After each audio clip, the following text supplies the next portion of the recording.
girl before. And in your Raw Beauty book, you speak about a concept, the numb, dumb, good girl. Yes. Okay, explain a little bit more about this about concept. the numb, dumb and good girl. Yeah. Sort of going back to what I've spoken about a little bit, that most of us are raised to be good, you know, and it's funny actually, I have a nearly 13-year-old daughter. I consciously have never told her that she was a good girl. And then the other day she did something, she's 13, and I just went, good girl. She went, what did you just say to me? Because what it does to our girls is it has them, that's what makes them worthy, is if they're good. And so what women tend to do, well, humans, but you know, within my work, I work mainly with women, is that we numb our feelings and our emotions, either with food or with TV or with busyness. That's a big one now, busyness, and now we've got the scrolling. So we're never really present to how we feel about things, which is really helpful if we're just going to be good and not rock the boat. Yeah. So you can kind of just manage your emotions by not really allowing them to surface. So then you can just kind of make your way through life. And I am a proponent of women thriving, not surviving. How do we shift because we do grow up as young children and even into our teenage years that you're a good girl. Yes. And well done. How do we shift our mindset when we get into, I suppose, the real world workforce, that it's no longer about being a good girl, but it's more than that? So how do we shift our mindset from that? Well, in some ways that takes us back to asking.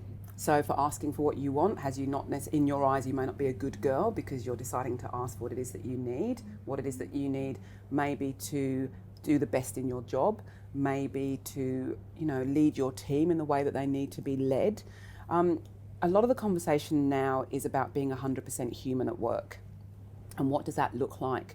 And I think for women to be able to be complex beings as opposed to this kind of one-dimensional has a huge impact in how the world's decisions are being made, has a huge impact in women being able to step up into leadership. When I speak to audiences, I will ask them, what does leadership look like? And I can guarantee of every single audience I've spoken to in the last couple of years, and I've spoken to different industries within different female leaders within that room, none of them see themselves as leaders.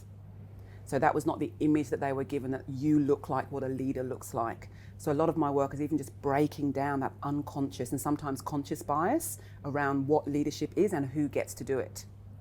And then once we've done that, it's like, okay, so if you're a leader, how do you get to lead from who you are, from your humanity, from your values, what aligns with you?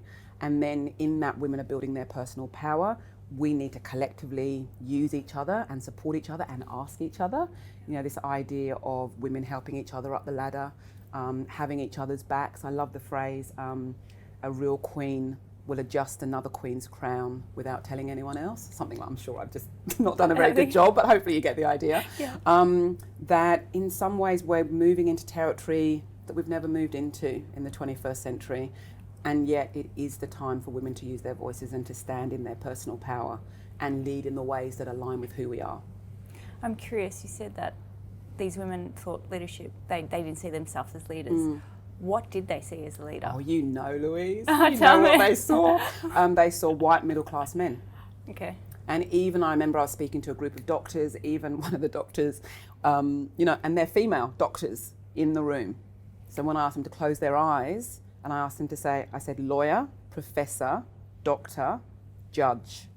And I asked them not to edit what they saw. So what's the first thing? And one of the women, she was kind of crying, hysterically crying, laughing. She said, I am a doctor and I didn't even see myself. You know, so it's this unconscious imprinted bias. So then if you're always told that's what it looks like and you look nothing like that, that's a lot to break down.